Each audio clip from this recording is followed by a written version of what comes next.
What's up everyone, welcome back to my channel. This is going to be my July wrap-up video, so I'm going to be talking about all the books that I read this month and how I felt about all of them and give you some of my ratings as well. And we're just going to get straight into it. So I read about 7 books, including 2 DNFs, meaning did not finish. So it was kind of like a slow month, but this is like a good month for me. So we're going to get into it. So the first book I actually started reading was a poem book called Homebody by Rupi Kaur, and it is so good. I guess maybe it is triggering to some people because it has a lot about depression and anxiety and certain things, so I definitely look up any trigger warnings before. But it says, after feeling disconnected for so long, my mind and body are finally coming back to each other. So it just talks a lot about struggles that everyone has experienced before. So some of my favorite lines or pages where you are lonely but you are not alone, there's a difference. And I love it has like pictures that are also so deep. Fire truck. But another one is, I have never known anything more quietly loud than anxiety. This one gets me because I have a lot of anxiety. But yeah, it's just really good, and it's good to read if you're not really like into books or you're in a book slump.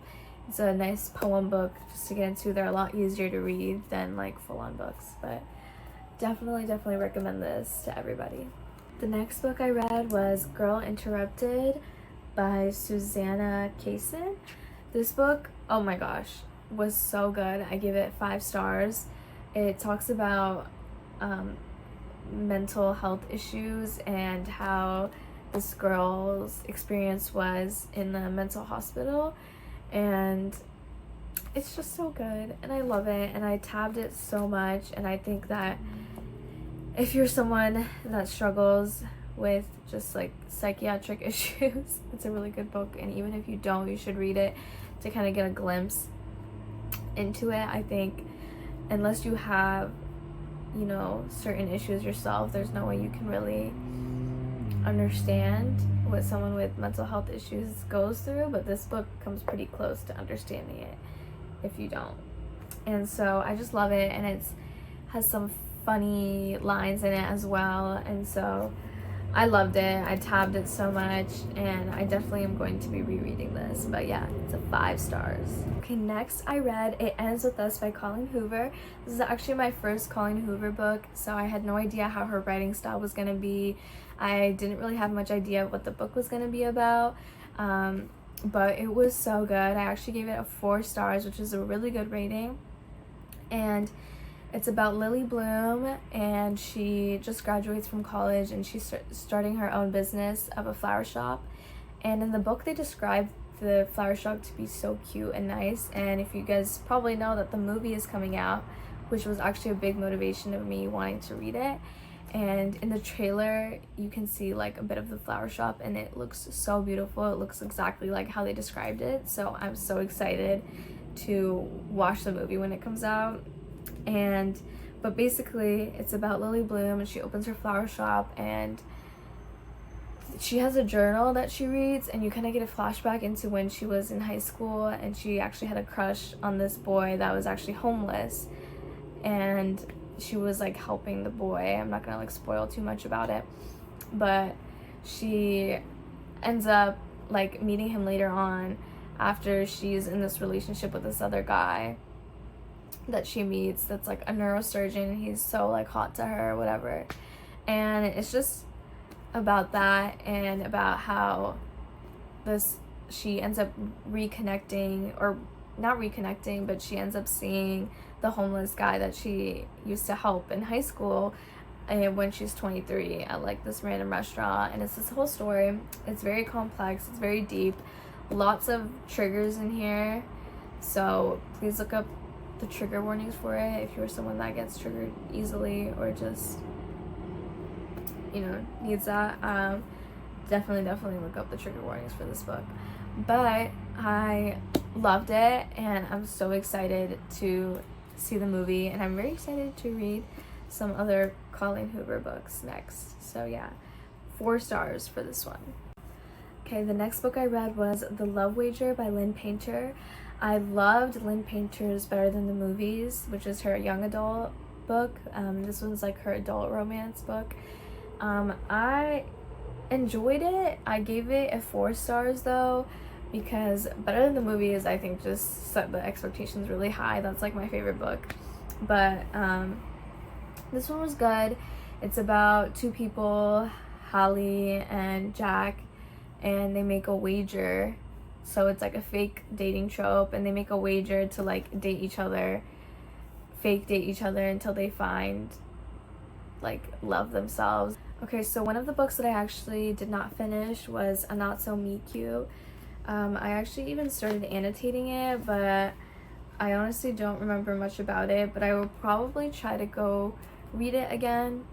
But I just wanted to mention that this was one of the books that I did not finish. I started reading it on a lake trip, but it's a pretty hefty book, and so it was kind of like unmotivated to read it. But let me know if any of you have read this and if I should try to continue it. Another book that I did not finish was Mixed Signals by B.K. Borison. I think I just stopped reading it because I was kind of tired of like the summery like romantic comedy books. I might go back and read it, I don't know, but these 2 are books that I just DNF'd just because I was kind of over the summery vibes. I don't know why, but I was. But if you guys have read these and think they're good, please let me know, because then I will probably go back and read them. But for now, I'm DNFing them. Okay, so this other pile of books that were sitting right here before are some other books that I've read this year that I just didn't get to do like wrap-ups about, so I wanted to kind of talk about them in this video. Okay, I'm actually going to start with another DNF book. It is In 5 Years by Rebecca Searle. So it's about Danny Cohen lives her life by the numbers. She is nothing like her long-life best friend, the wild, whimsical, believes in fate Bella. Danny's meticulous planning seems to have paid off after she nails the most important job interview of her career. Okay, basically, she wakes up and she's like 5 years in the future, and I just hate books that are like that. Or, I don't know. This one just didn't do it for me, and I just got so like disinterested in it, and I was just so confused why it was a New York Times bestseller. I shouldn't be saying that. It's everyone likes different books, but I had such high expectations for it, and I just don't like the whole time traveling aspect of certain books, so I just wasn't interested in this one, so DNF'd it. Next book is Meet Me at the Lake by Carly Fortune. This book I did not like at all. I gave it a 1-star rating on Goodreads. It was just, there was no like real connection with the 2 characters in the book, and it just, I don't know, it just felt very like fake, and I didn't like it. And it's sad because the cover is just so pretty for it, and I love having it on my shelf, but unfortunately just like I did not enjoy this one at all, which is sad. Okay, the next book I read was Starry Eyes by Jen Bennett. This book was actually pretty good. I gave it a 2-star rating actually, but it actually, I don't know, maybe I would give it 3 stars, I don't know. But I actually did like the vibe of the book. They go on like this camping trip, and I remember a lot about the book, so that's what I'm thinking I should give it a higher rating, because it was actually fun living in this little world, and it was just like a vibe. And they basically go on this hiking trail, and then what were their names? Oh, Zori, this girl, and Lennon, this other guy, they like kind of have made it a thing to avoid each other because of whatever happened when they were younger, but then they end up going on this hiking trip together. They end up getting stuck together, and so it's one of those books where they 2 get stuck together, and of course they're out camping, and it's scary, and so it actually was a pretty good book, and I would recommend reading it for some summer vibes. Okay, the next book is If He Had Been With Me by Laura Nolan.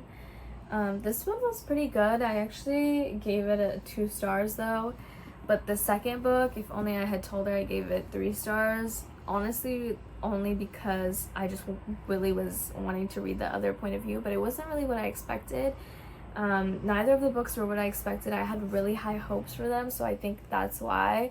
And they were, of course, very sad, but I thought there was going to be more depth to the books, and there wasn't really. So I don't know if I would recommend anyone to read these, honestly, but they were still good. They were still okay books, but I don't know.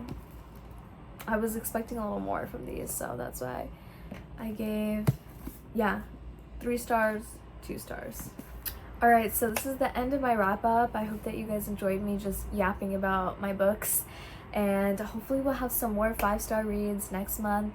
I hope you guys enjoyed this video though. Thank you so much for watching it, and I'll see you guys next time. Bye!